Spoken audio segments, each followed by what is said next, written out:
tentang sel yang ditinjau dari sudut fisiologi.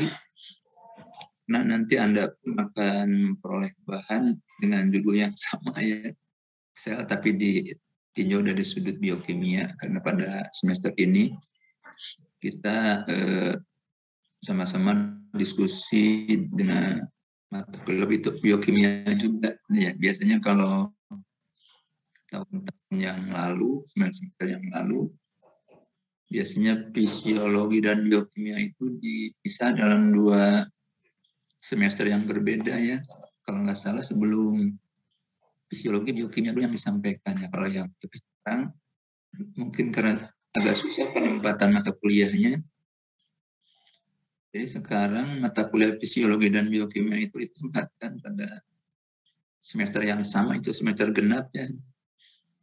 Ini menyebabkan apa ya, ketimpangan atau keseimbangan Pak Abunya, sehingga pada semester genap lab fisiologi dan biokimia itu dalam tanda kutip sibuk dengan mata kuliah karena disampaikan pada semester genap semua, sementara pada semester ganjil hanya 1 mata kuliah, itu mata kuliah pilihannya biokimia nutrisi 2 SKS ya, dikeroyok sama 5 staf gitu ya.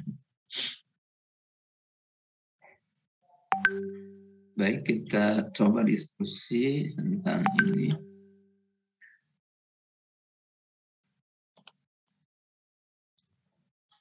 Jadi kompetensi setelah mengikuti, kalau kemarin istilahnya apa ya, tujuan pembelajaran umum, tapi mungkin hampir sama ya. Jadi kompetensi yang diharapkannya mahasiswa untuk kita mampu menjelaskan fungsi sel ya beserta organelnya dan membedakan sel pembentuk jaringan serta organ sesuai fungsinya gitu. Jadi memang sel ini merupakan unit terkecil ya dari makhluk hidup yang akan menyusun juga jaringan dan organ.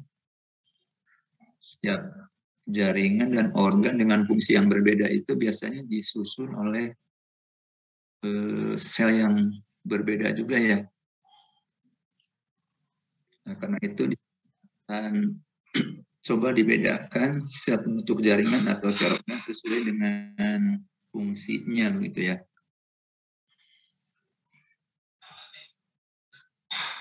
Ini ada sedikit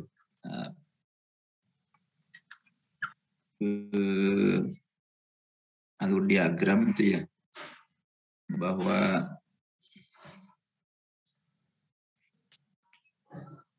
interaksi fisiologi dan di sini digambarkan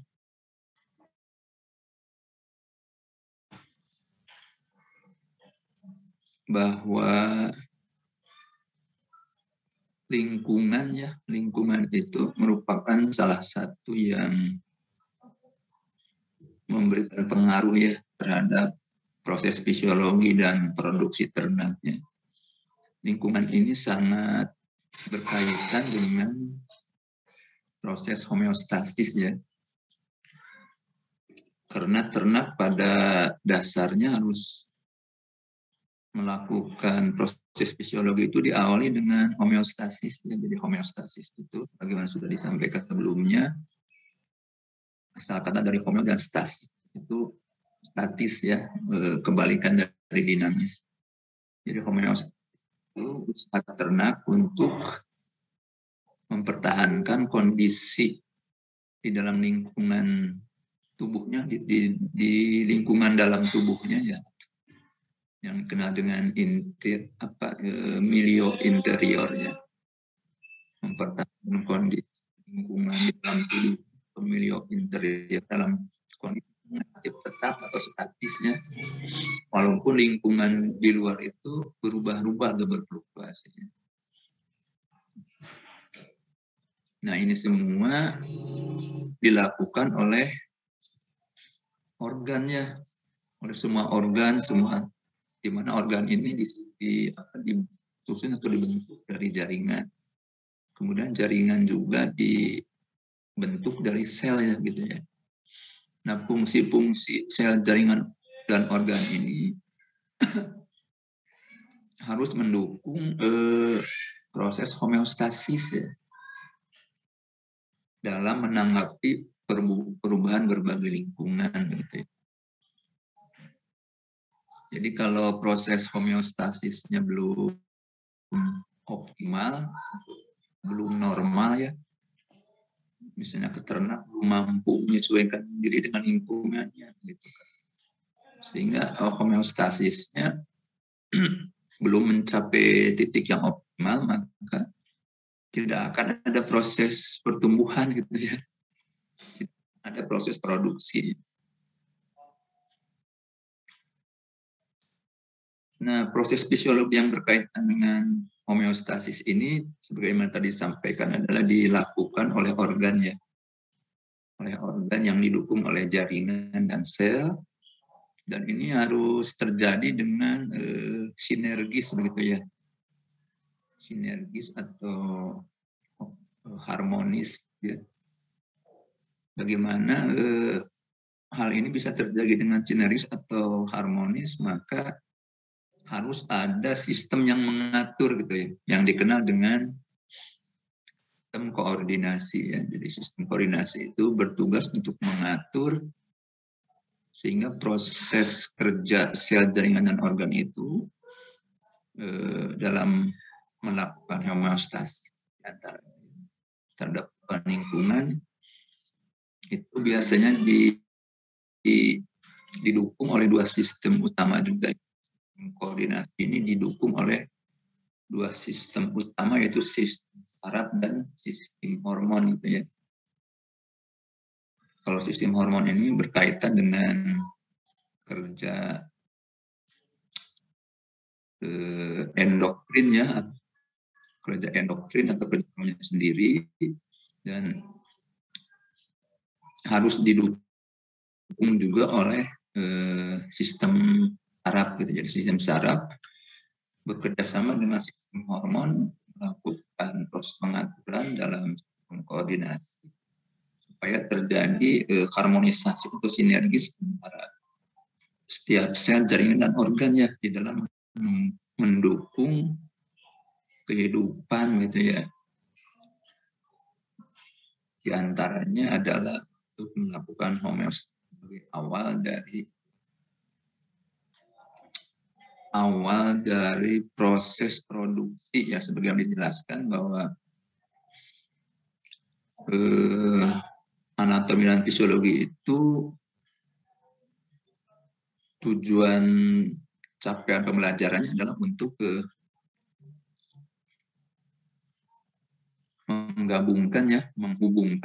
menghubungkan proses homeostasis dengan proses produksi ya. Di mana proses homeostasis ini dilakukan oleh berbagai sel, jaringan, dan organ.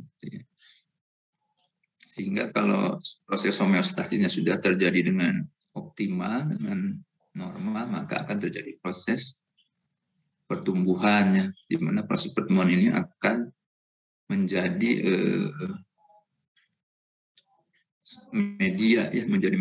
menjadi perantara untuk berhasilnya proses produksi. Baik proses produksi daging, proses produksi telur ya, atau susu, atau yang lainnya, harus didukung dulu dengan homeostasis yang normal ya, atau yang optimal begitu. Ini kurang lebih itu penjelasan globalnya. Karena itu sel sebagai unit terkecil dalam kehidupannya, dalam makhluk hidup, harus dipelajari gitu ya, sesuai dengan kebutuhannya.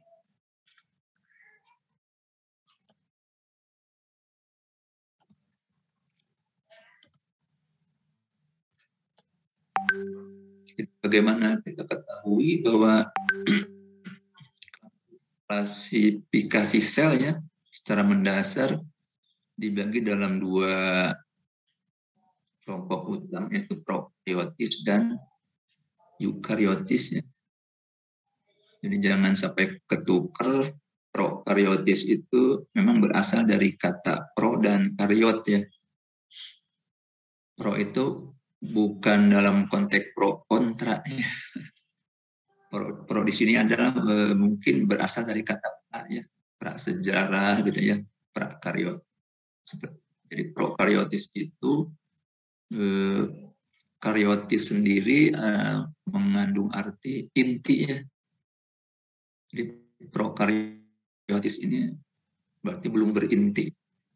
Yang prokaryot adalah belum berinti, maksudnya sistem intinya sudah fungsi intinya sudah ya. Fungsi intinya sama dengan fungsi yang eukaryotis juga, cuma perbedaan antara organel sel yang disebut inti itu kurang begitu jelas ya, karena tidak dilengkapi dengan membran inti ya, sehingga membran inti itu seperti adanya padahal fungsi-fungsi sebetulnya berjalan ya, cuman batasan antara inti dan sitosol itu enggak jelas ya.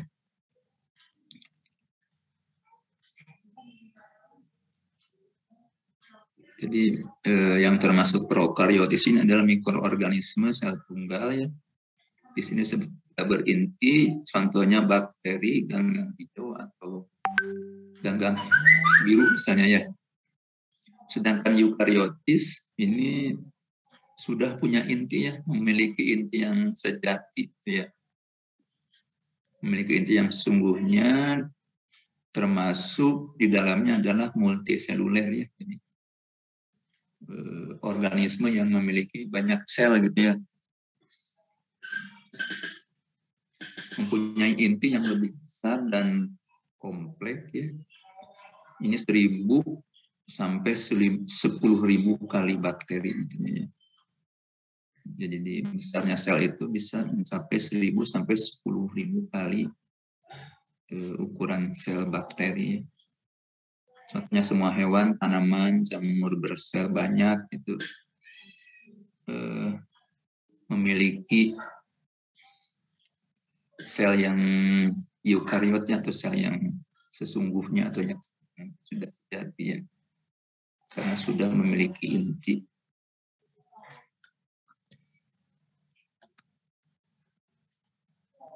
Sel sebagai unit kehidupan, sel merupakan unit terkecil atau satuan fungsional pada semua ternak hidup. Karena sel ini akan membentuk jaringan, jaringan akan membentuk organ, organ akan membentuk sistem organ ya, sistem organ sebelum mendukung terhadap makhluk hidupnya sendiri gitu kan. Jadi makhluk hidup itu dari sistem organ, jaringan, dan sel awalnya begitu ya. Sehingga dari susunan ini dia bisa melakukan proses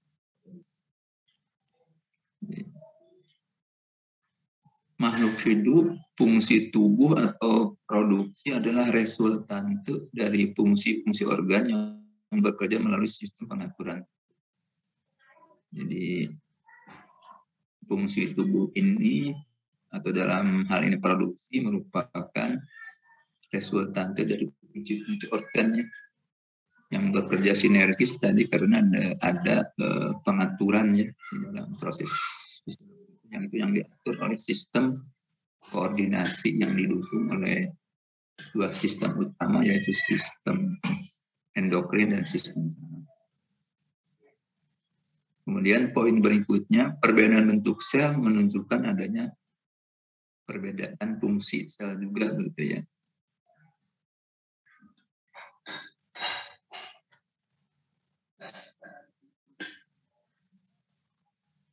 Karakteristik sel itu mirip dengan karakteristik makhluk hidup ya. Di mana sel juga harus tumbuh ya. Kita sebagai makhluk hidup juga memang cirinya adalah tumbuh ya. sejak kita dikandung di dalam rahim, bahkan sejak sel sang ayah ya membuahi sel sang ibu, hanya 2 sel itu aja ya, kemudian tumbuh terus bisa besar seperti yang sekarang ada begitu ya. Memang awalnya ya kan hanya 2 sel saja ya, sel telur dan sel sperma misalnya. Demikian juga bakteri ya, ada proses.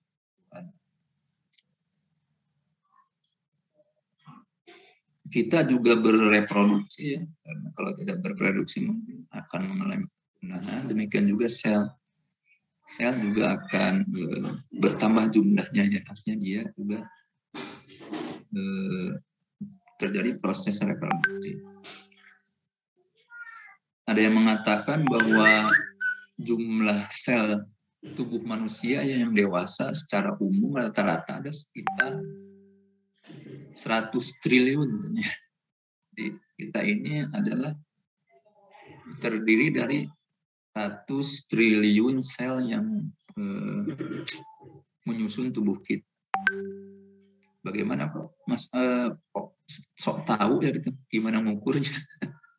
Mengukur 100 triliun itu gimana cara mengukurnya? Mungkin tidak seperti mengukur kelereng ya, atau mengukur atau menghitung jumlah telur, atau menghitung jumlah biji jagung, menghitung jumlah biji-bijian yang lainnya. Kalau menghitung jumlah di tubuh kita ini ada ininya ya, ada metodenya gitu kan.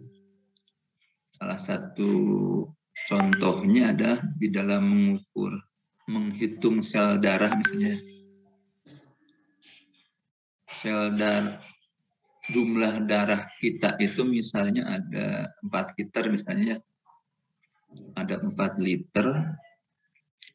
Untuk menghitung jumlah sel darah dari 4 liter itu kan nggak usah dihitung dari semua darah yang ada ya, tapi cukup diambil sampelnya gitu. Jadi kita ambil sampel darah sebanyak misalnya 1 mililiter ya, atau 1 cc ya. Kemudian kita encerkan dengan pengenceran yang sesuai dan dengan pengencer yang sesuai juga ya, karena kalau darah tidak diencerkan dengan pengencer yang sesuai, maka dia akan terjadi perubahan. Jadi salah satu syarat untuk pengencer dalam menghitung darah misalnya dia harus isotonis ya, jadi tekanannya harus sama misalnya. Maka kita encerkan misalnya sebanyak 100 kali, kemudian setelah itu diteteskan di apa namanya, di kamar hitung gitu ya. Maka diketahui misalnya 1 mililiter darah itu mengandung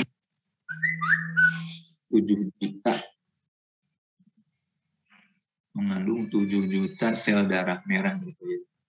Ya tinggal dikalikan aja, kalau 7 juta dalam 1 cc darah itu berarti kalau 4 liter kan berarti 4.000 cc ya, tinggal 4.000 kali 7 juta misalnya.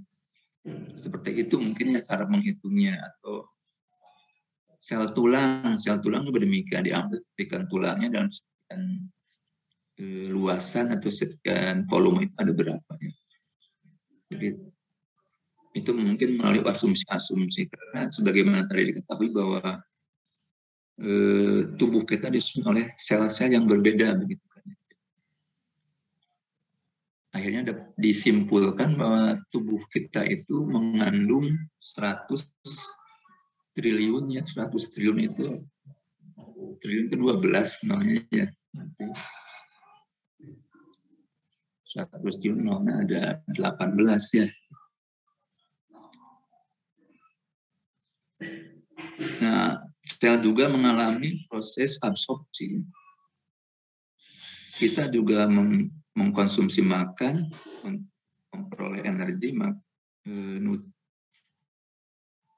nutrien ya yang berasal dari makanan itu diserap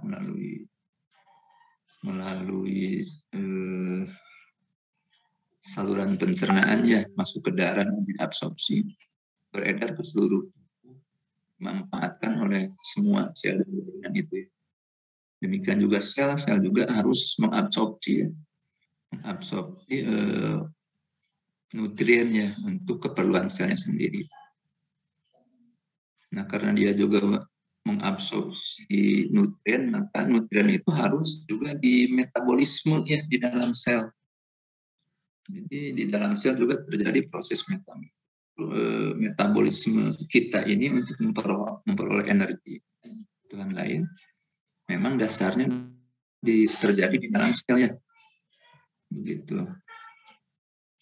Oleh karena itu, setelah metabolisme ada produk-produk yang harus dibuang ya, yaitu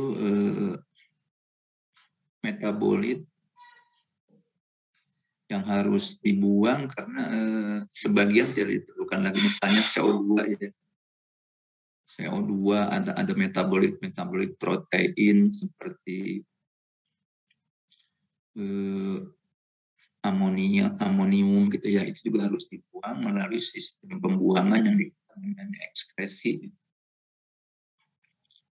Beda dengan sekresi ya. Kalau sekresi itu proses pengeluaran bahan ya, atau bahan kimia atau substansi kimia, tapi untuk dimanfaatkan lagi. Kalau sekresi hormon, sekresi enzim, kalau itu dikeluarkan untuk dibuang ya. Kalau sekresi dikeluarkan untuk dimanfaatkan. Jadi di dalam sel juga terjadi proses sekresi ya. Ada pengeluaran hormon juga, ada pengeluaran enzim juga gitu. Karena salah satu proses metabolisme juga tidak terjadi kalau tidak didukung oleh kerja enzim ya. Makanya terjadi juga proses sekresi di dalam sel. Atau iritabilitas ya, iritabilitas sel juga bisa menanggapi responnya, dan sebenarnya respon saraf itu kita ya. Nah, termasuk sel juga mengalami proses homeostasis seperti halnya tubuh kita, dan memang dukungan homeostasis tubuh kita secara umum itu didukung awalnya oleh homeostasis dulu ya. Jadi ini kurang lebih karakteristik sel ya, yang mirip sekali dengan karakteristik atau ciri-ciri hidup ya.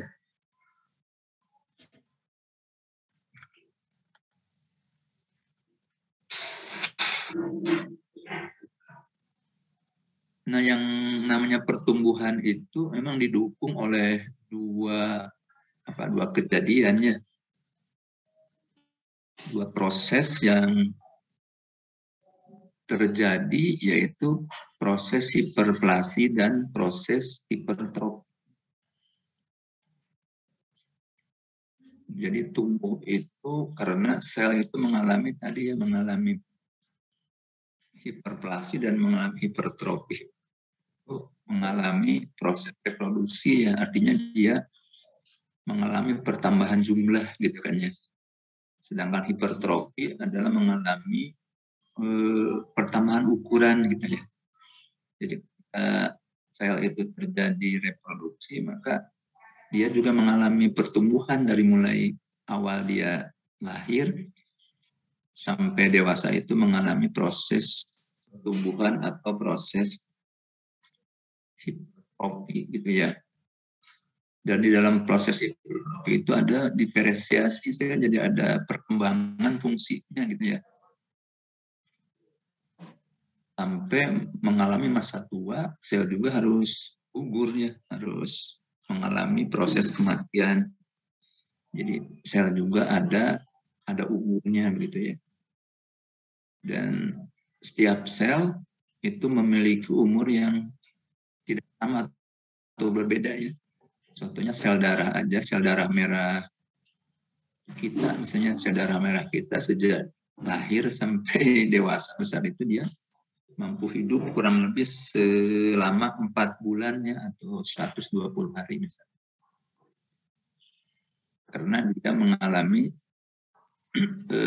penuaan begitu ya, sama mengalami. Jadi sel itu kalau nanti Anda belajar lebih lanjut itu ada yang dikenal dengan apoptosis dan ada nekrosis. Itu yang menyebabkan terjadi proses penuaan. Jadi yang kalau teman-teman sekarang mungkin lagi gagah-gagahnya, lagi ganteng-gantengnya, dicantik-cantiknya. Memang mungkin proses hiperplasia sama hipertrofisnya lagi sangat optimal gitu kan ya. Nanti setelah mengalami penuaan seperti saya, maka akan terjadi proses apoptosis dan nekrosis yang dalam tanda ini keseimbangannya udah negatif gitu ya. Jadi yang lahir sama yang mati itu boleh dibilang lebih banyak yang mati, lebih banyak yang gugur gitu kan ya. Tapi mungkin tentu hal ini juga bisa diperlambat ya. Jadi ada cara untuk memperlambat proses penuaan itu. Artinya memperlambat proses gugurnya sel-sel itu ya. Karena sel itu akan gugur melalui 2 proses, yaitu apoptosis dan nekrosis ya. Kalau apoptosis memang udah program ya. Udah ada program yang Maha Pencipta bahwa setiap sel itu dari lahir sampai nanti meninggal itu memang ada yang harus mengalami proses penuaan secara terprogram. Tapi ada juga yang proses penuaan yang bisa dipercepat ya. Yaitu dengan pengaruh lingkungannya.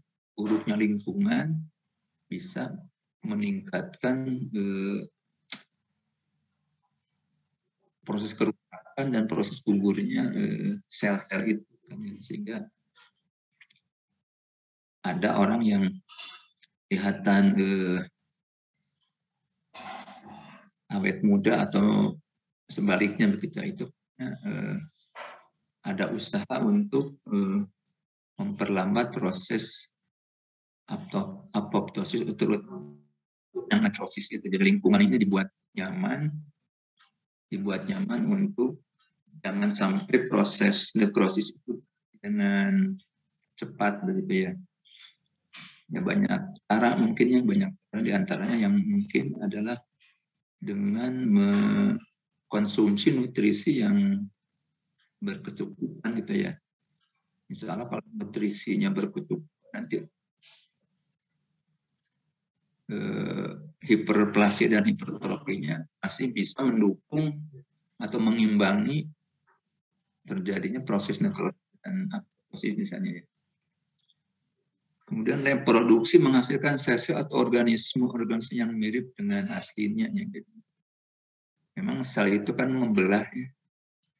Salah satu mungkin kebanyakan sel itu terjadi reproduksi melalui pembelahan. Pasti pembelahan itu halnya kalau anak yang lahir kembar itu kembar identik ya. Yang kembar identik itu memang dari satu sel yang membelah menjadi 2. Makanya mirip gitu ya, mirip.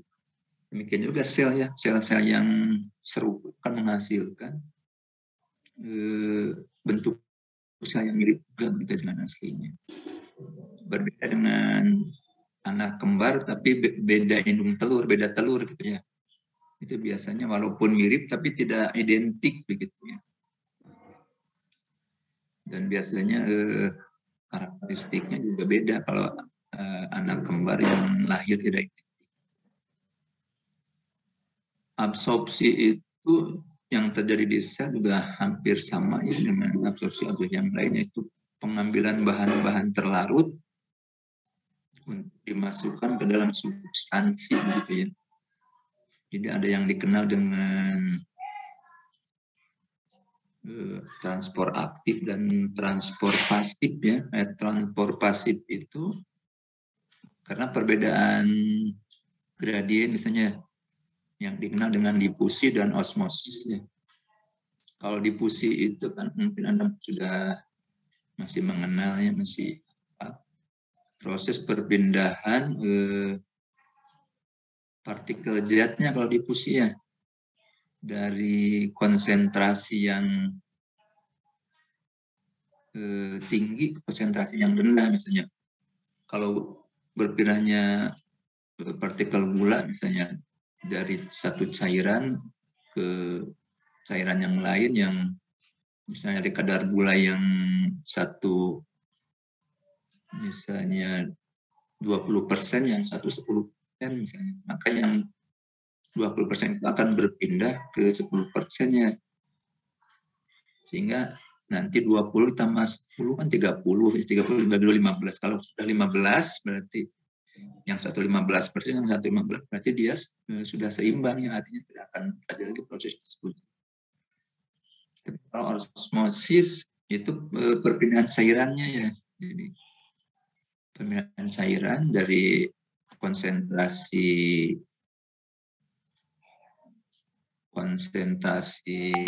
rendah ke tinggi ke rendah ya, rendah ke tinggi ya. Jadi dari yang kental ke yang dari yang apa yang rendah yang tinggi, dari yang encer ke yang kental begitu ya, misalnya yang secara apa kasarnya begitu. Tapi selain proses transportasi pasif itu ada transportasi aktif ya, yaitu yang menggunakan energi ya. Jadi ya, biasanya perpindahan partikel atau substansi kimia dari rendah ke tinggi gitu ya. Seperti halnya kita kalau mau masuk pasar, misalnya kalau lagi musim awal-awal bulan puasa atau menjelang lebaran, itu biasanya berjubel di pasar itu. Kita berada di luar pasar ya, yang konsentrasi manusianya itu rendah, mau masuk ke pasar yang berjubel itu, jadi memang harus perlu energi. Demikian juga ya kalau perpindahan bahan kimia atau ya bahan-bahan kimia, nutrisi itu, atau mineralnya itu harus perlu energi ya. Nanti Anda akan belajar bahwa di sel di cairan ya, sistem cairan itu ada yang dikenal dengan cairan intrasel dan ada ekstrasel ya. Kalau cairan intrasel, cairan yang ada di dalam sel, kalau ekstrasel di antara sel-sel gitu ya. Nah, di dalam intrasel itu dia akan tinggi kandungan P-nya gitu ya, kandungan. Sementara di ekstrasel yang tinggi itu natrium sama klor misalnya. Nah, cairan yang ada di ekstrasel itu misalnya P itu kan rendah. Sementara di intra P-nya tinggi. Tapi karena di P itu belum memenuhi kebutuhan di intra itu P, maka walaupun di ekstrasel dia rendah, harus tetap dimasukkan dari rendah ke konsentrasi yang lebih tingginya itu. Jadi perlu energi. Gitu. Energinya salah satunya itu adalah ya, adenosin trifosfat. Kemudian metabolisme adalah reaksi biokimia ya, di mana metabolisme ini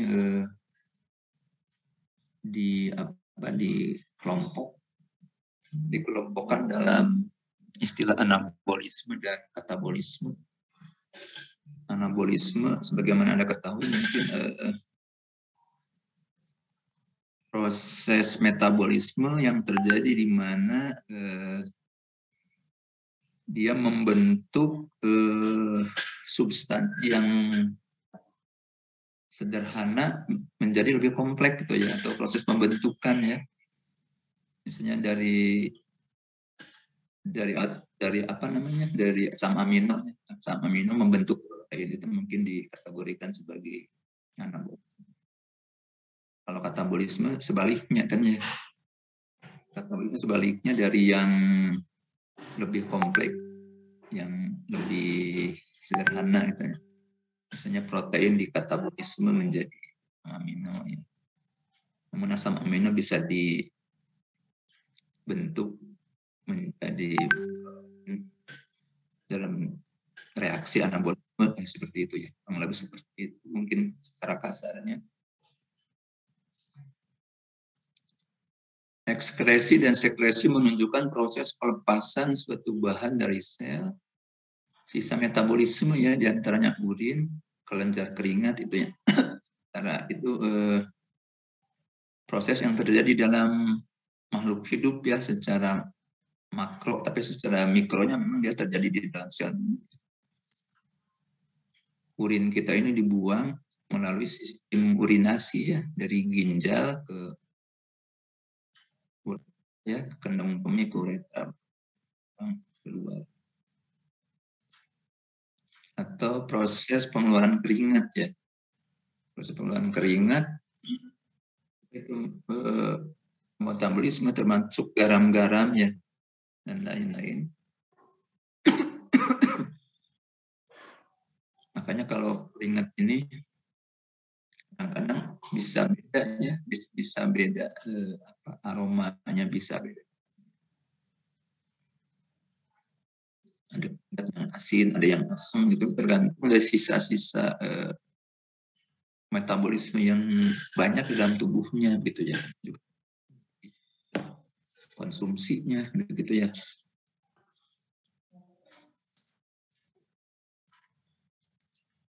Tapi kalau sekresi pengeluaran zat-zat yang masih bermanfaat ya, yang harus digunakan itu hormon yang tadi sampai. Ini juga irritabilitas menunjukkan kemampuan reaksi terhadap suatu rangsangan karena sel neuron atau sel muskulus ya. Muskulus itu otot yang ya otot bisa yang sadar, bisa yang tidak sadar ya. Kalau otot polos itu seperti otot saluran pencernaan kan itu otot juga, tapi dia bekerja atau berkontraksi tanpa bisa diatur darannya. Kita tidak bisa memerintah nanti melakukan proses peristaltik misalnya, kecuali dipaksa dengan dipaksa dengan anestesis ya. Kalau anestesis itu kan atau probius itu macam-macamnya, ada anestesis lokal dan anestesis total gitu ya. Kalau untuk mencabut gigi atau ya cukup di anestesis lokal aja di sekitar giginya ya. Untuk operasi besar mungkin harus anestesis total, dan dari anestesis total ya semua saraf di seluruh tubuh kita berhenti ya fungsi, termasuk saraf di saluran pencernaan. Jadi ketika dilakukan proses pembiusan atau anestesis, maka saraf saluran pencernaan pun tidak aktif ya, dan menyebabkan berhentinya juga proses peristaltik ya. Belum operasi itu biasanya sangat dianjurkan atau mungkin diharuskan ya, harus puasa dulu, harus kosong perutnya, isi saluran pencernaannya itu, karena nanti akan di stop proses peristaltiknya begitu ya. Ini juga homeostasis tadi disampaikan, mempertahankan milieu interior terhadap lingkungan sekitarnya atau milieu eksterior agar tetap atau relatif konstan. Semakin tinggi homeostasis, semakin tinggi energi yang digunakan gitu ya. Kalau semakin kuat tekanan lingkungan itu, maka akan semakin tinggi energi yang digunakan. Ya. Jadi semakin stres, semakin banyak energi yang digunakan untuk homeostasis ya. Sehingga akan terjadi sisa untuk produksi itu sedikit, sehingga tingkat produksinya akan menurun atau berkurang, bahkan bisa berhenti ya. Kalau energi untuk homeostasis terlalu tinggi. Semakin tinggi energi yang digunakan untuk mengembalikan pada kondisi normal, maka produk makin menurun atau banyak. Contoh makhluk hidup atau sel ya,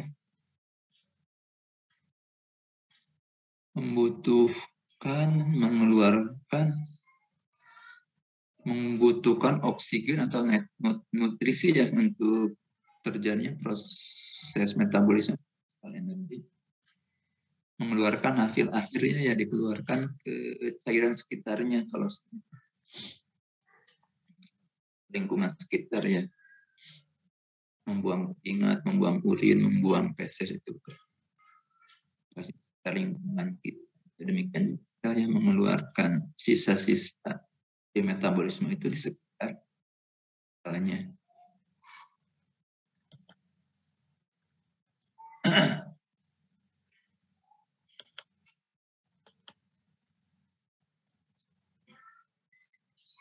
Ini satu ilustrasi yang menggambarkan lingkungan eksternal dan lingkungan internal ya. Lingkungan internal berarti di dalam sel di dalam tubuh misalnya ya. Small internal fluctuation. Jadi fluktuasi internal yang kecil ya. Fluktuasi internal yang kecil. Kalau di luar ini fluktuasi eksternal yang besar ya, large eksternal. Perubahan kondisi lingkungan yang besar, kalau di sini kecil saja ya. Tidak boleh besar. Kalau besar nanti bisa mengalami apa ya? Ya kerusakan selnya deh. Memang itu luar biasanya Allah menciptakan makhluk hidup itu, dia harus mengalami perubahan. Perubahannya itu tidak boleh terlalu besar ya, jadi kecil saja. Dan ini diperankan oleh sel-sel tubuh ya, sel of body. Ya. Melalui sistem kontrol ya, sistem yang mengendalikan. Ini gambaran ilustrasi aja ya, untuk membandingkan antara lingkungan di luar terjadi fluktuasi sangat besar, dan kalau di dalam itu kecil saja ya fluktuasi, small internal fluctuation.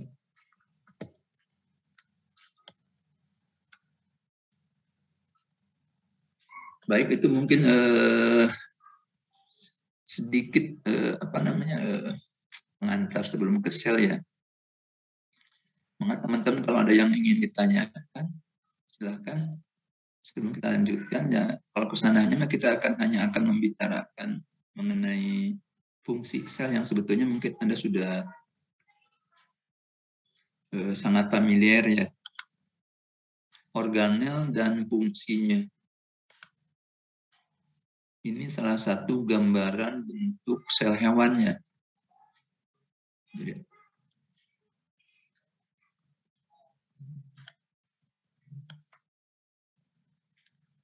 Jadi sel hewan ini bentuknya lebih fleksibel ya dibandingkan dengan sel tumbuhan ya. Kalau sel tumbuhan itu kelihatan kaku, kalau ini ya kelihatan. Jadi Anda bisa lihat di sini ada beberapa organel-organel ya di dalam. Dimulai dari inti misalnya ya. Inti ini hampir di tengah ya. Ada yang disebut dengan inti. Inti ini ada nuklir envelope ya, amplop, ada amplop inti atau ada membran inti. Tapi inti juga mempunyai inti lagi ya. Jadi dikenal dengan intinya inti atau yang disebut dengan nukleolus ya. Nah di dalam inti juga ada kromatin yang benang-benang ya, berperan sebagai sistem genetika ya. Tapi membran inti atau nuklir envelope ini tidak tertutup, tapi dia juga memiliki poros-poros ya, sehingga dia poros ya, karena dari inti ini ada yang harus keluar ya, mencapai sitosa, yaitu harus ada pori-pori, ada porosnya itu melalui nuklir pore atau pori-pori inti. Lisosom ya, lisosom itu ya sistem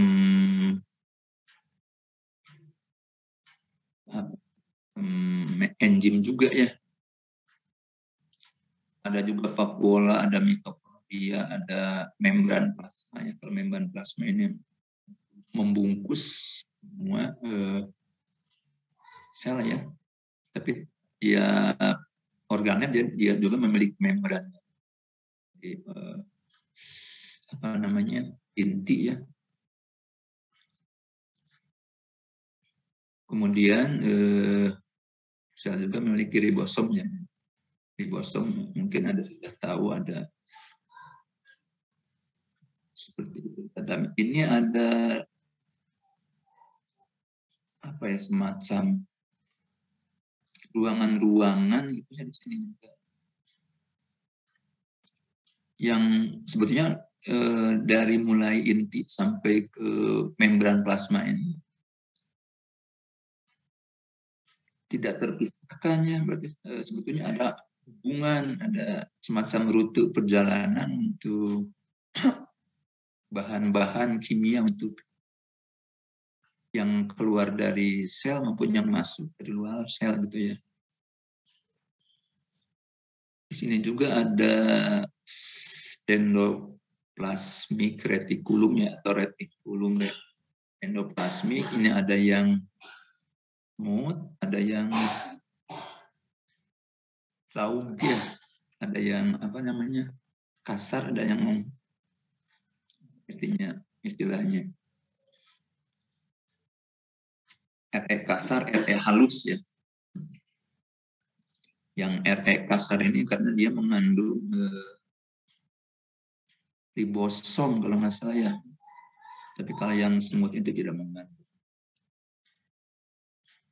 Ada juga yang berkaitan untuk mempertahankan bentuk, di mana ada mikrofilamen dan ada mikrotubulo. Tubulo itu semacam tubulus ya, semacam saluran pipa kecil itu.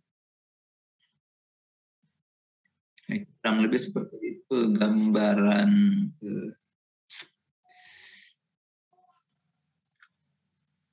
gambaran kasarnya ya dari bentuk sel hewan ini.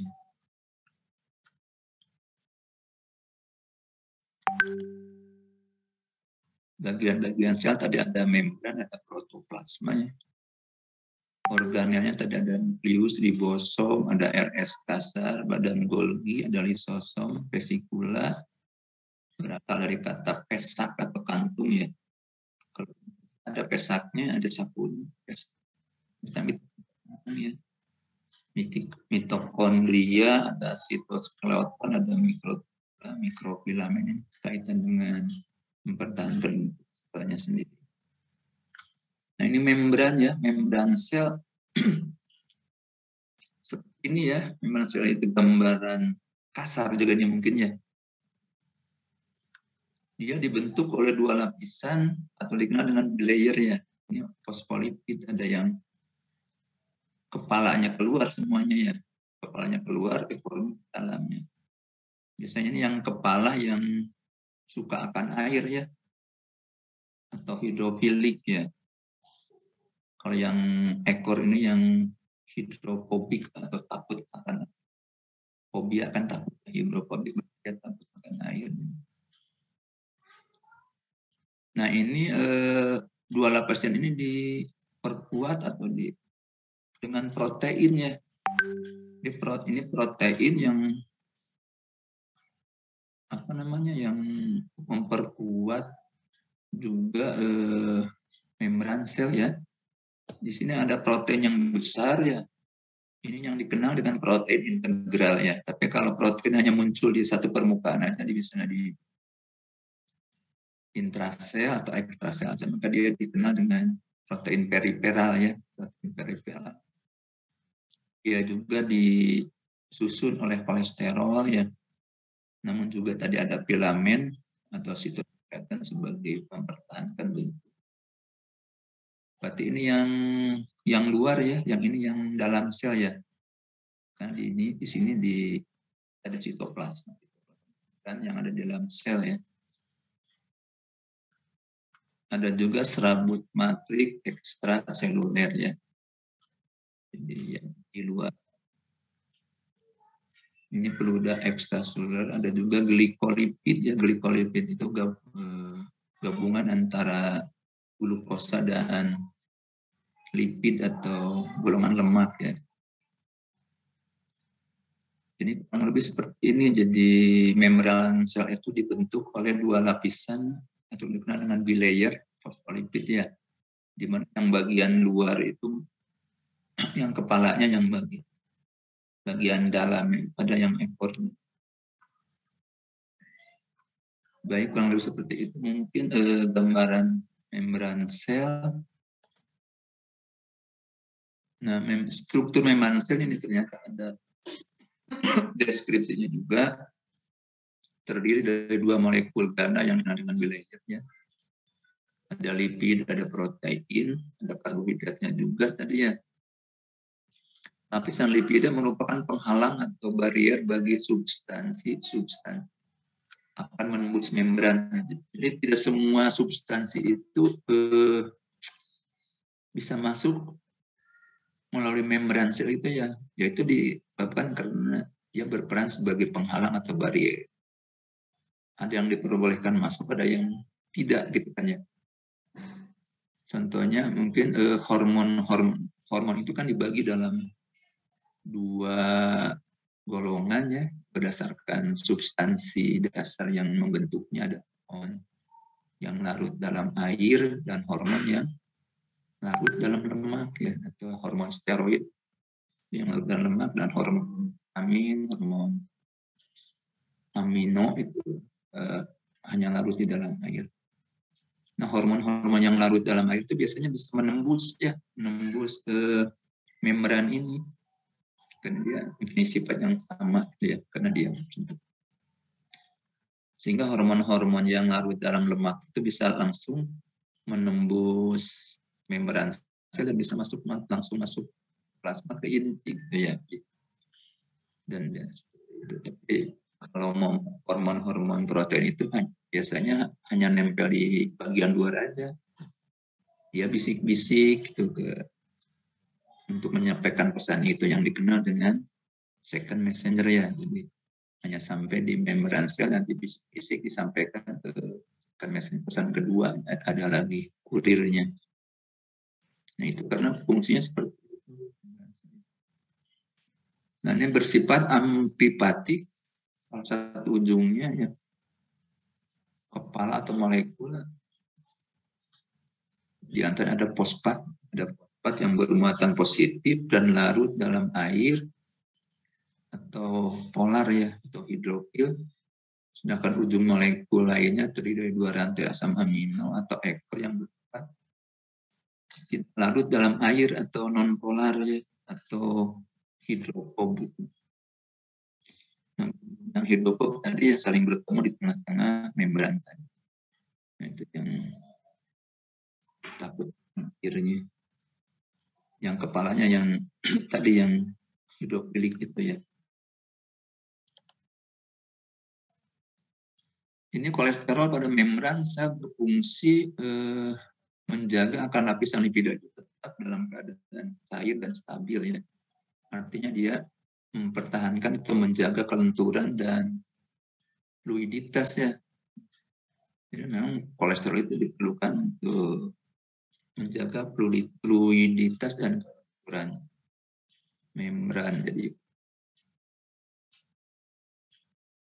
yang diperlukannya kolesterol itu, tapi di sisi lain ya, kalau berlebihan, terutama untuk kelompok-kelompok umur yang sudah lanjut, ya itu mungkin harus sedikit hati-hati, karena memang kebutuhannya tidak sebanyak yang kita masih muda begitu ya. Tapi ini pun tergantung kelompok orangnya juga gitu kan ya. Karena ada yang resikonya tinggi terhadap kelebihan, yang tidak begitu ya. Tapi secara umum ya kebutuhan kolesterol semakin bertambahnya umur itu memang semakin mengalami penurunan gitu. Ya, kalau asupannya terlalu dikhawatirkan berlebihan ya.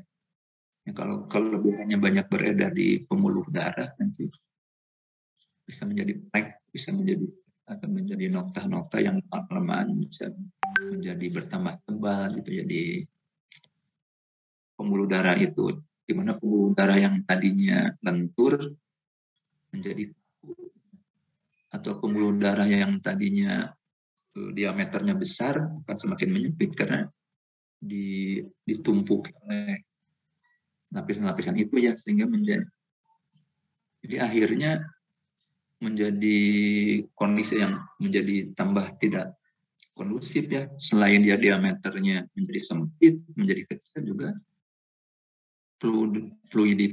fleksibilitasnya atau apa ya, kalau apa istilahnya, lentur,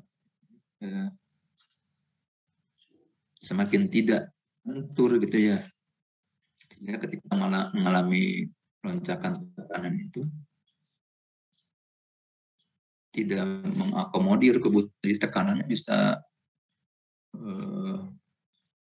jauh bergerak ke ujung pembuluh lainnya, biasanya yang sangat beresiko. Semakin ujung semakin kecil biasanya pembuluh darah itu, dan disebut dengan kapiler, mikrokapiler. Gimana apa lapisan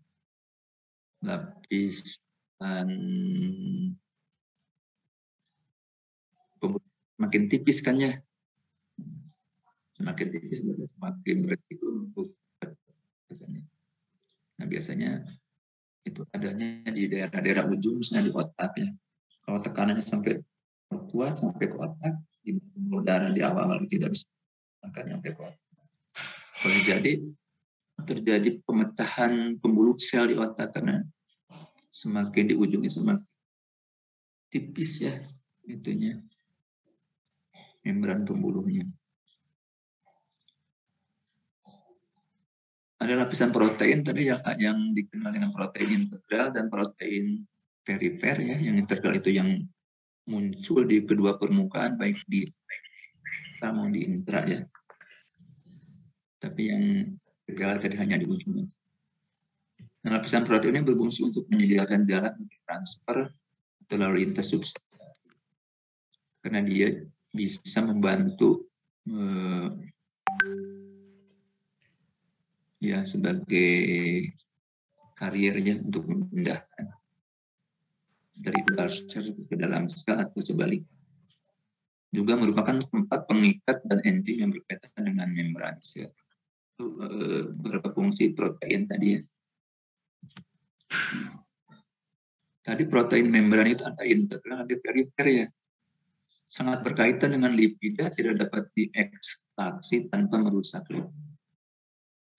Ini tidak bisa diekstrak ya, karena memang dia kuat ya. Keluar ke dalam dari sel membran sel itu. Sedangkan protein perifer dapat diekstrak membran sel tanpa merusak lapisan lipidanya. Dan terletak di permukaan membran tadi ya, dan terikat pada bagian polar dari protein. Kedua, interaksi antar sel. Pada organisme bersel banyak, membran bertanggung jawab terhadap interaksi. sel satu dengan lainnya, alat tubuh yang terdiri dari sel yang berbeda harus bersama untuk melaksanakan keseluruhan. Jadi sel juga melakukan interaksi ya. Dan interaksi ini salah satunya diperankan oleh membran sel. Karena memang satu sel dengan sel yang lain itu dia harus sinergis ya tadi. Memang pada awal-awalnya diatur oleh sistem saraf dan sistem endokrin tadi. Pengubahan energi ya. Perubahan bentuk energi menjadi energi lain sangat penting dalam proses membran, sangat terlibat dalam proses ini. Ini juga membran, misalnya kemampuan sel tumbuh-tumbuhan untuk mengubah energi cahaya matahari menjadi energi kimia ya. Yang dalam berat diperankan oleh apa itu? Klorofil misalnya ya. Sel hewan dan tumbuh-tumbuhan mampu mengubah energi kimia dari karbohidrat menjadi ATP atau senyawa energi lain yang berenergi tinggi. Nah, pengikatan energi di dalam membran dari mitokondria hewan dan kloroplas contohnya ya. Jadi kalau pada tumbuhan itu kloroplas, kalau pada hewan ya diperankan oleh mitokondria ya, karena mitokondria ada yang menyebutnya sebagai the power of house, jadi rumahnya energi atau rumahnya kekuatan gitu ya. Atau fungsinya sebagai transfer informasi, membran mempunyai peranan mentransfer informasi dari satu sel ke sel lain. Dalam membran terdapat reseptor yang ada reseptor itu yang menerima ya, yang mampu berkombinasi dengan molekul tertentu dengan sel yang berbeda mempunyai membran reseptor yang berbeda pula ya. Sehingga bermacam-macam reseptor akan berkombinasi dengan bermacam-macam ligan. Dan ini molekul atau ion yang dapat berkombinasi dengan reseptor yang terdapat di dalam membran. Ligan adalah molekul yang berikatan secara spesifik dengan suatu tempat reseptor tanpa menembus membran. Jadi banyak dijumpai misalnya pada hal yang berkaitan dengan hormon, faktor tumbuhan, dan neurotransmitter tadi yang saya sampaikan. Pada pesan kedua atau second messenger itu ya nanti ada ligan ya. Dia tidak menembus membran dia, tapi menyampaikan pesannya ya. Aksi antara reseptor yang terdapat di membran sel dengan ligan yang terdapat di luar sel dapat menimbulkan siklus baru yang terlibat dalam pengaturan bermacam-macam kejadian di dalam sel. Contohnya adalah sinyal yang ditimbulkan oleh membran dapat pemberitahuan untuk membelah atau melakukan diferensiasi misalnya. Di bentuk hubungan bentuk komunikasi saya seperti itu. Komunikasinya komunikasi kimia ya.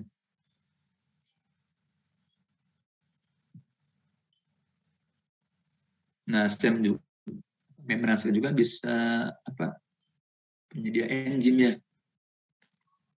Enzim yang terdapat di dalam sel merupakan bagian dari membran. Contoh NAK activated ya, ATPase yang berkaitan dengan pompa sodium dan kalium dalam membran. Sodium ini natrium ya,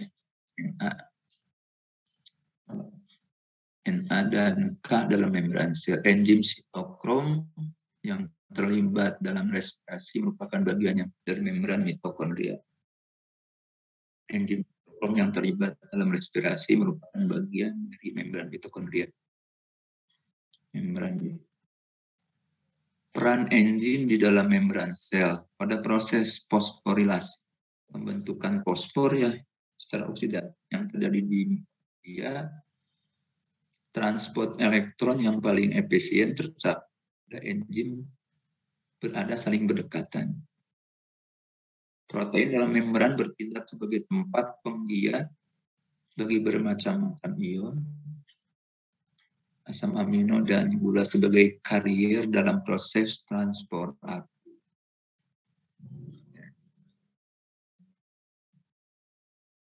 Jadi memang karier itu membantu yang memasukkan suatu bahan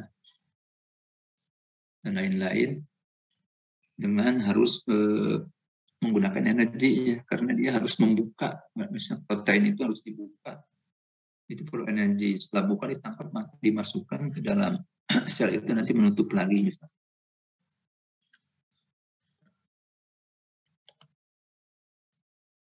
Sistem enzim dalam membran paru disebut adenyl siklase ya, yang terdapat pada hampir semua jaringan mamalia kecuali sel darah merah. Jadi semua sel jaringan mamalia itu memiliki yang namanya adenyl siklase ya, kecuali di dalam darah itu. Aktivasi terhadap adenyl siklase menimbulkan perubahan menjadi adenosin monofosfat siklik ya. Kalau ATP kan adenosin trifosfat. Kalau adenosin monofosfat berarti dia hanya memiliki satu fosfat. Kalau memiliki 3 fosfat, berarti ada 2 fosfat lepasnya, sehingga namanya disingkat dengan CAMP ya, siklase adenyl monofosfat. Meningkatnya jumlah CAMP di dalam sel membawa pengaruh terhadap fisiologi. Misalnya sistem enzim menjadi aktif, terjadi perubahan permeabilitas membran terhadap substansi tertentu ya, atau terjadi sintesis atau sekresi hormon, sintesis protein dan lain-lain itu karena tadi terjadi proses perubahannya dari ATP menjadi AMP, memanfaatkan 2 fosfat untuk membangkitkan energi. Nah itu diantaranya bisa merubah permeabilitas membran ya, sehingga yang tadinya substansi itu tidak masuk. Artinya itu merupakan bagian dari transport aktif juga gitu ya. Perantara bagi keluar masuknya zat larut. Perantara bagi keluar masuknya. Jadi memang seperti itu ya fungsi membran itu. Ada yang dikenal dengan permeabilitas selektif ya, itu kemampuan membran plasma meluluskan atau memperbolehkan pergerakan atau membatasi pergerakan substansi, membolehkan sesuatu dan tidak membolehkan yang lain gitu. Suatu membran disebut permeabel terhadap substansi bila dapat secara bebas ditembus oleh substansi tersebut. Kalau bisa ditembus berarti dia impermeabel ya, kebalikannya. Namun ada beberapa faktor yang menyebabkan terjadinya perubahan permeabilitas membrannya. Yang pertama ukuran sel. Ukuran besar tidak dapat menembus membran. Air dan asam amino ukurannya kecil, jadi dapat menembus dari air karena dia ukurannya kecil, maka dia bisa keluar masuk membran termasuk asam amino. Atau kelarutannya ya dalam lemak. Arti yang larut dalam lemak dapat menembus membran lebih mudah daripada substansi yang oksigen, CO2 dan hormon steroid itu dia mudah masuk melalui membran karena dia yang larut di dalam lemak ya. Muatan ion menentukan susah mudahnya ion tersebut masuk atau keluar sel. Jadi muatan ion seperti itu. Mungkin kalau penyerapan besi misalnya, ada besi ya, feri ya, ada besi yang 2 atau ferro F2. Terus ada 3. Yang Fe2 itu lebih mudah, yang ferro itu ya. Ini mungkin salah satu seperti itu. Ada molekul pengangkut atau protein barrier mampu mengikat dan mengangkut substansi melintas membran. Kalau sempat mungkin ada gambar ya, gambarkan bagaimana untuk masuk suatu substansi gitu ya.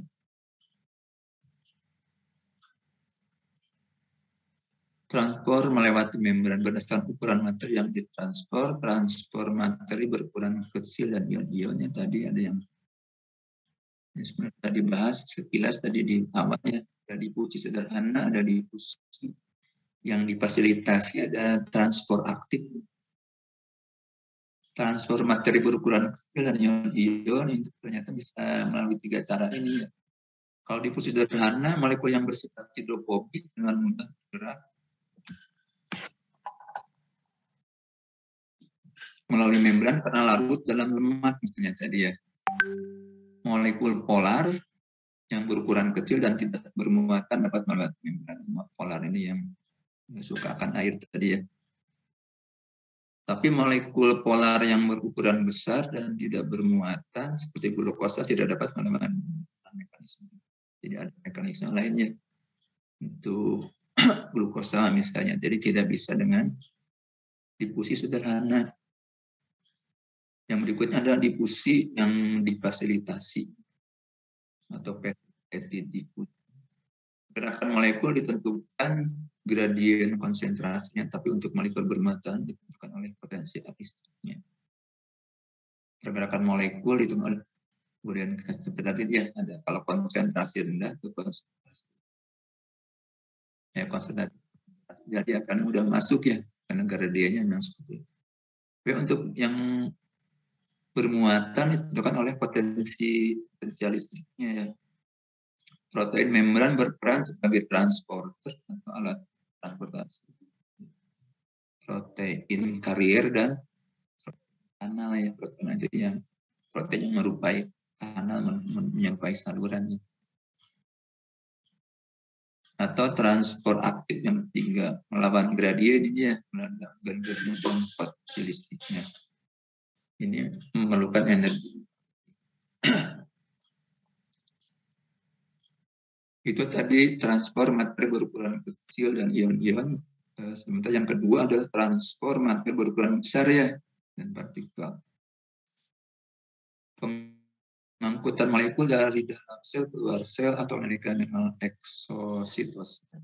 Sedangkan yang sebaliknya ada endositosis. Bila yang diangkut adalah partikel berupa larutan, disebut dengan pinositosis ya. Dan bila berupa makromolekul disebut dengan fagositosis. Jadi eksositosis itu pengeluaran molekul dari dalam keluar ya. Jadi si membran itu seperti membungkus ya, seperti membungkus, menyelubungi dari partikel itu, nanti dikeluarkan, yang bungkusannya itu nanti lepas begitu ya. Demikiannya sebaliknya kalau endositosis. Tapi bekas lepasnya bungkusan itu ya tidak meninggalkan lubang itu bolong, tapi dengan otomatis tertutup lagi rapat. Itu yang kita nama eksositosis, endositosis. Nah ini yang difusi ya, difusi ini yang proses yang difasilitasi tadi yang protein kanal ini, yang satunya protein yang tadi apa selain kanal apa tadi? Karier ya. Yang karier yang protein yang kanal yang bisa membuka. Ini transport pasif ya, transport pasif dari konsentrasi tinggi ke konsentrasi rendah. Kalau aktif transformanya memang dari konsentrasi rendah ke tinggi, udah dari yang rendah dia mau ke tinggi. Jadi perlu transfer aktif itu dengan menggunakan ATP ini. Membran sel yang pasif spot ya.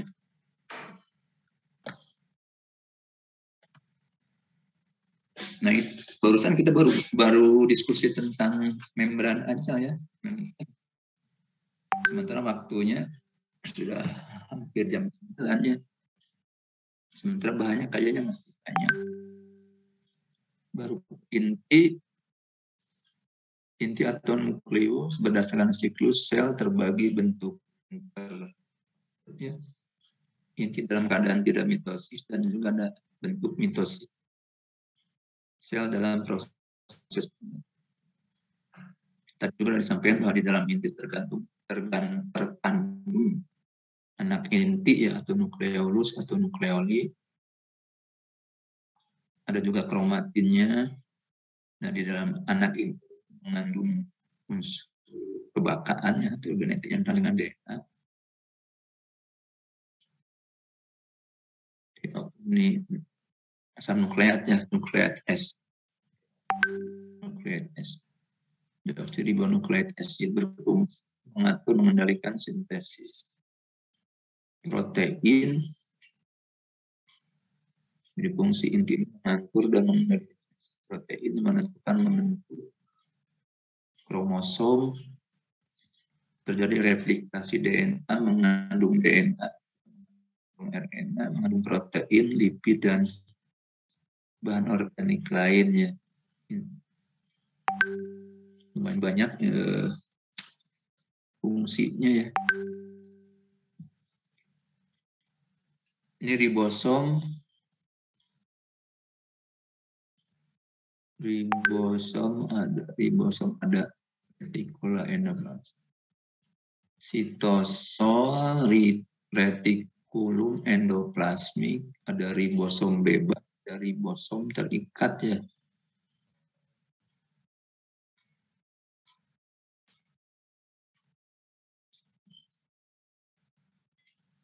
Yang terikat berarti dia yang menempel di RE ya. Retikulosid yang kasar ya. Ukurannya 0,5 mm.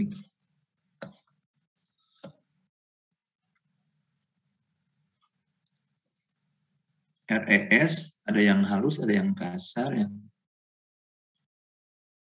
Selubung nukleolus ada ruang sisternal. Ada ruang sisternal di nukleolus. Ada yang dikenal dengan sisterna, ada yang disebut dengan ribosom. Ya, yang kalau yang halus yang tidak mengandung ribosomnya RE halus.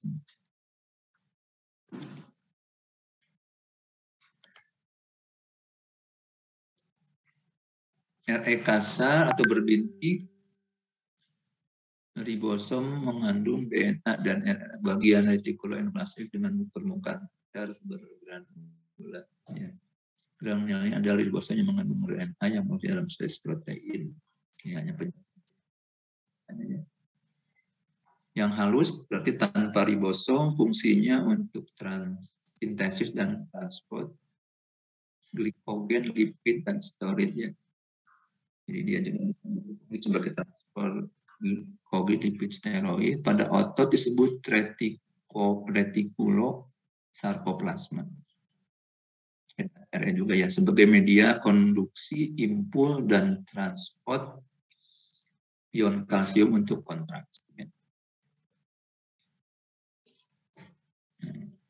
Kontraksi memerlukan kalsium ya, kalau seseorang yang kekurangan kalsium berarti kontraksinya tidak normal, namanya gangguan yang dikenal dengan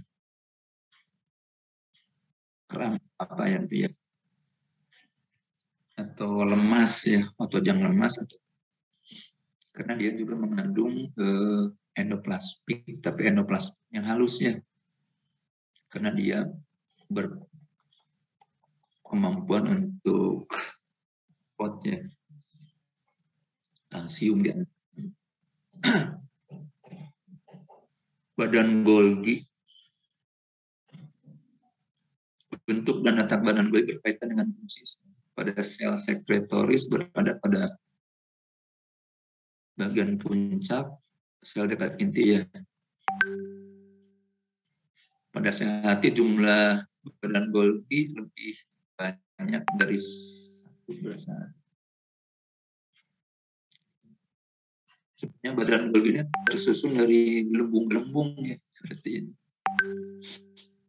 Dan gelembung ini bisa memisahkan mangkok atau vesicula yang bisa mengantarkan substrat gitu. Dan bagian dalam dari ini kan dengan sisterna ya, di mana badan Golgi ini ada muka yang dikenal dengan muka trans dan ada muka sisi penerima yaitu muka sisi pengirim adalah trans ya. Jadi diterima baru dimasuk ke sini dikeluarkan.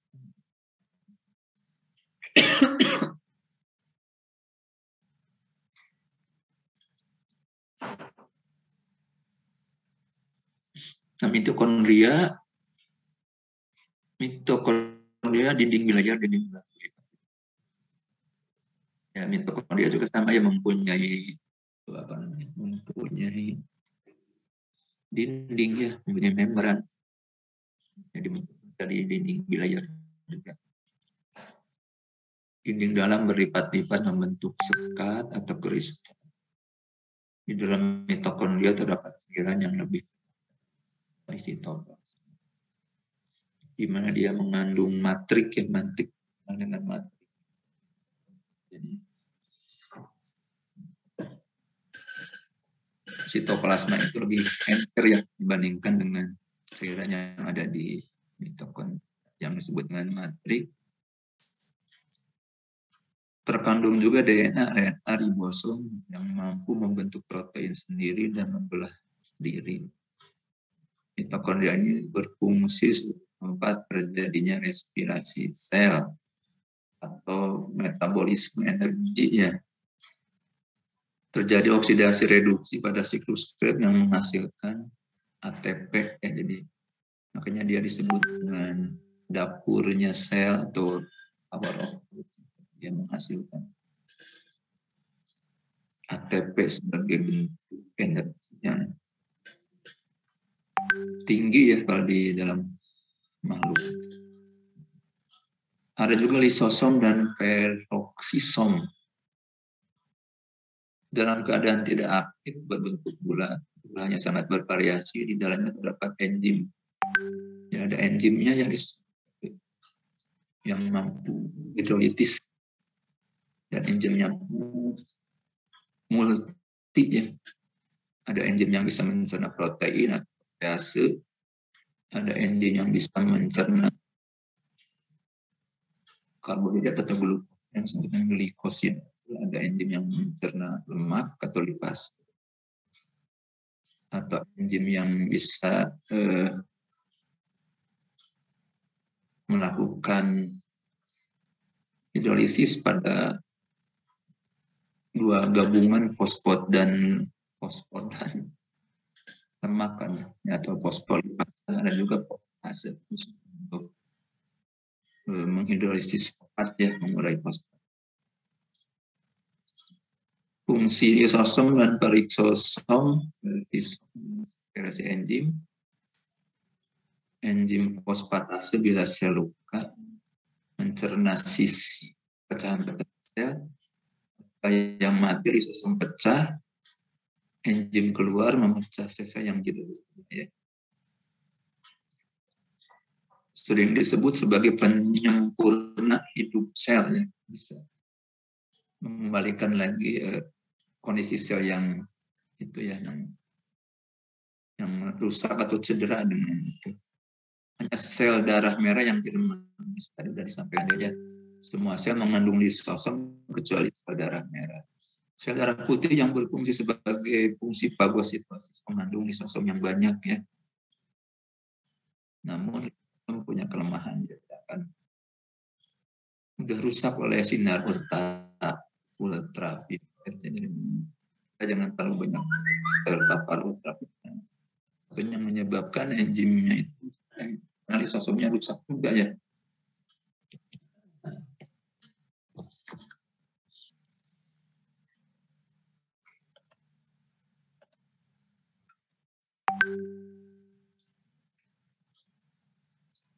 Waduh, ini ternyata masih banyak ya.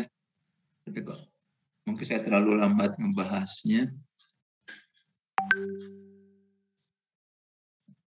Manggalah ini ada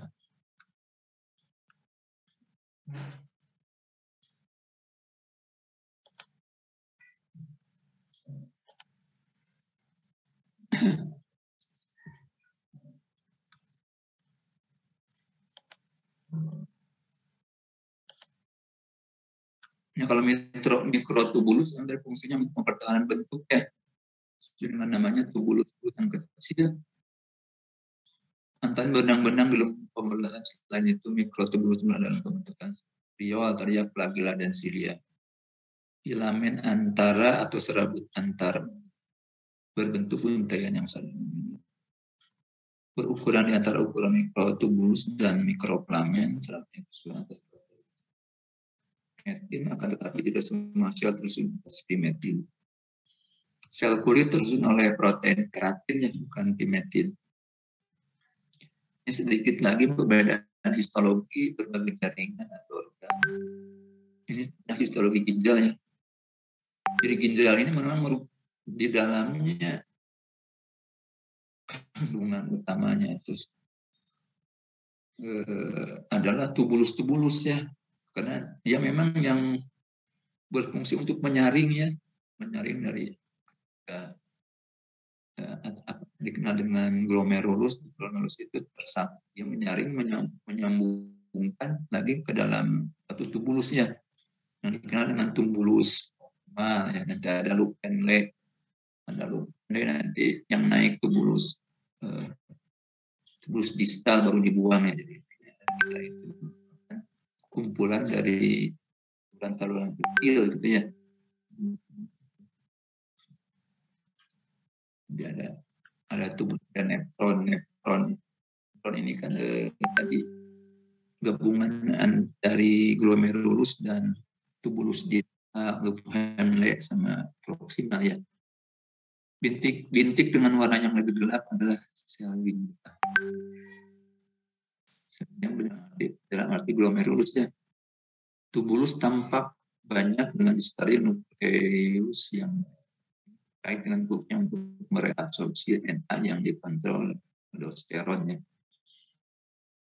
Jadi selama terjadi proses ultrafiltrasi di glomerulus ya, kemudian dia masuk ke tubuh loop of Henle yang menurun ya, atau ansane yang menaik ke distal. Di situ terjadi perubahan ya, dari filtrat glomerulus itu ada bagian yang dibutuhkan ya diserap lagi ya. Glukosa itu memang terserap ya di dalam tubulus ginjal glomerulus. Tapi dia harus dikembalikan ke darah. Tapi kalau kandungan glukosa darahnya terlalu banyak yang masuk ke glomerulus sehingga kemampuan untuk mengembalikan lagi ke dalam darah itu terganggu, terganjal ya, sehingga tidak sempat semua glukosa itu dimasukkan lagi ke darah. Ada yang lepas ya, masuk ke urin ya, yang dikenal dengan kencing manis itu atau diabetes, karena kandungan di darahnya terlalu tinggi, melebihi angka 120 mg glukosa ya, per 100 ml darah, per 100 ml darah. Populasi sel-sel tampak lebih padat pada intinya, berdasar dengan jumlah mitokondria yang banyak untuk menyediakan energi dalam melakukan fungsi reabsorpsi. Nah, ini kalau histologi usus itu memang kelihatannya polos, tapi dia mengandung pili ya. Pili ini akan beranak lagi yang disebut dengan mikropili.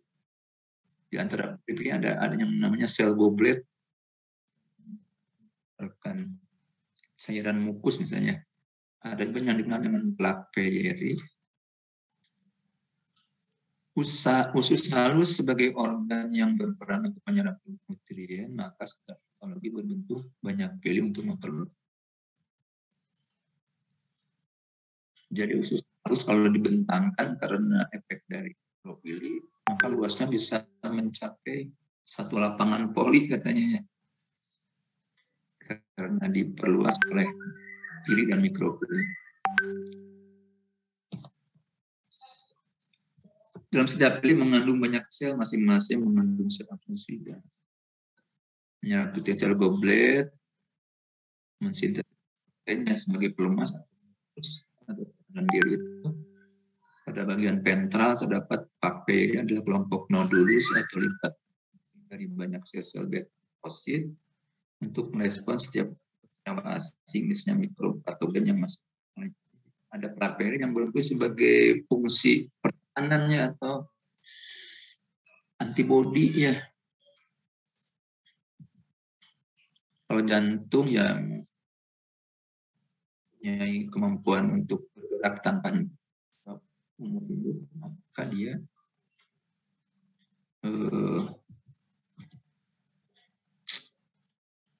ini ya bentuknya juga sangat berbeda. Kalau hati tampak dipenuhi sebaran sel-sel dengan kandungan protein serat yang sangat rendah nilai yang lembut. Susunan hepatosit dengan menyebar seperti mungkin menyimpan metabolisme timbun dan menyimpan berbagai protein dalam darah. Di antaranya hati juga berfungsi sebagai penyimpan cadangan energi yang dalam bentuk glikogen ya. Glikogen itu apa ya? Rangkaian dari glukosa ya. Jadi glukosa yang beredar di dalam darah itu kalau kelebihan maka dirangkai ya menjadi glikogen di dalam hati. Jantung dihubungkan ujung ke ujung oleh kompleks taut interkalaris. Serat otot jantung ini adalah otoritmisitas. Fungsinya sini mampu untuk menghasilkan input respon. Ini gambaran kecil ya dari perbedaan histologi dari sel karena mempunyai fungsi yang tertentu ya.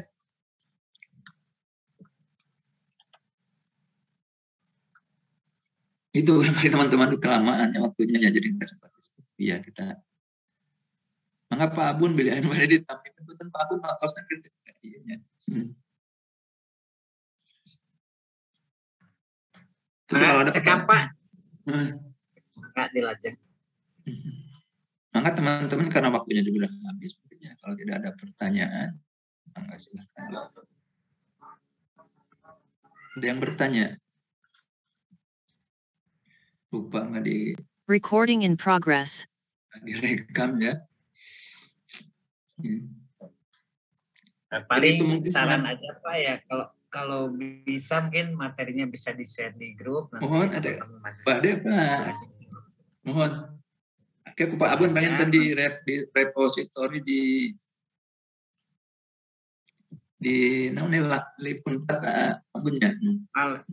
Mohon mangga saya. Biar nanti teman-teman bisa belajar dan nanti kalau ada yang bisa ditanyakan kan bisa minggu depan ditanyakan kembali kalau yang ditanyakan barangkali dari materi itu. Itu aja paling Pak sarannya. Turun Pak Abun. Teman-teman ada yang ingin tanyakan, boleh kalau lebih dikit pas 9 lebih 10 ya.